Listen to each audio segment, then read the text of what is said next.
We've got a turbo off of a Chevy Cruze. This thing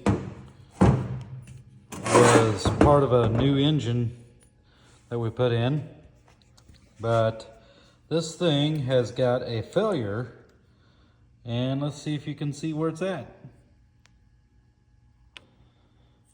It's not here, because this part still seems okay, or is still okay.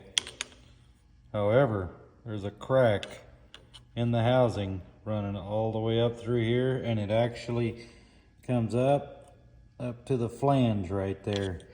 So this turbo is part of the exhaust manifold.